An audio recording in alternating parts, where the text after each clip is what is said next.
السلام علیکم ورحمۃ اللہ وبرکاتہ۔ یہ عظیم ماہی بھائی کا سوال ہے، استخارہ کا طریقہ کیا ہے اور اس کے بعد کیا کرنا چاہیے؟ استخارہ کا طریقہ بالکل آسان ہے۔ سب سے پہلی بات یہ یاد رکھنی چاہیے، استخارہ ہر انسان اپنے معاملے میں خود کرتا ہے۔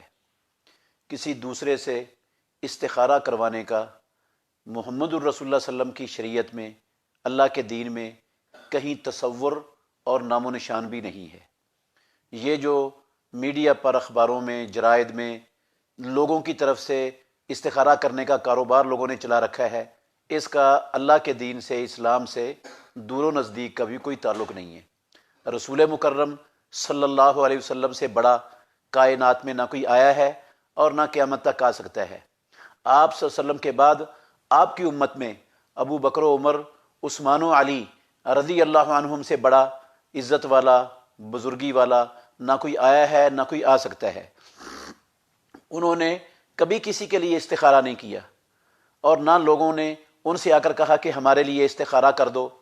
رسول مکرم صلی اللہ علیہ وسلم استخارے کی دعا ہر شخص کو اس طرح یاد کروایا کرتے تھے جس طرح قرآن مجید کی آیت اور قرآن مجید کی صورتیں یاد کرواتے تھے، اور آپ کہتے تھے جب تم میں سے کوئی بندہ کسی کام کا ارادہ کرے تو وہ 2 رکعتیں پڑھے فرضی نماز کے علاوہ، تو 2 رکعتوں کے بعد وہ یہ دعا استخارہ پڑھ لے تو اس کا استخارہ ہو گیا۔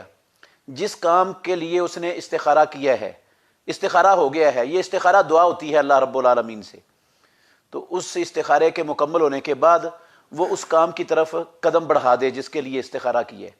اس میں نہ خواب کا کوئی مسئلہ ہے، نہ کوئی دل کے میلان کا مسئلہ ہے، نہ کسی اور چیز کا کوئی مسئلہ۔ کتاب و سنت میں ایسی کوئی شے نہیں ہے، یہ لوگوں کی اپنی منہ کی بنائی ہوئی باتیں ہیں ساری۔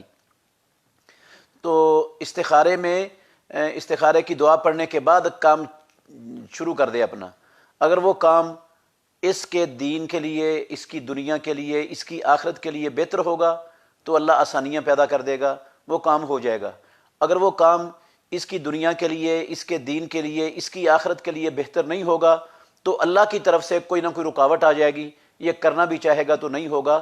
یہ تب ہوگا جب یہ استخارے والی دعا اس کی اللہ کے ہاں قبول ہو گئی۔ تو اگر قبول نہ ہوئی تو وہی ہونا ہے جو اللہ نے مقدر میں لکھا ہوا ہے۔ ایسا ذہن نہیں رکھنا چاہیے کہ استخارے کے بعد جو کچھ بھی ہونا ہے لازمی وہی بہتر ہونا ہے، یہ نہیں ہے مسئلہ۔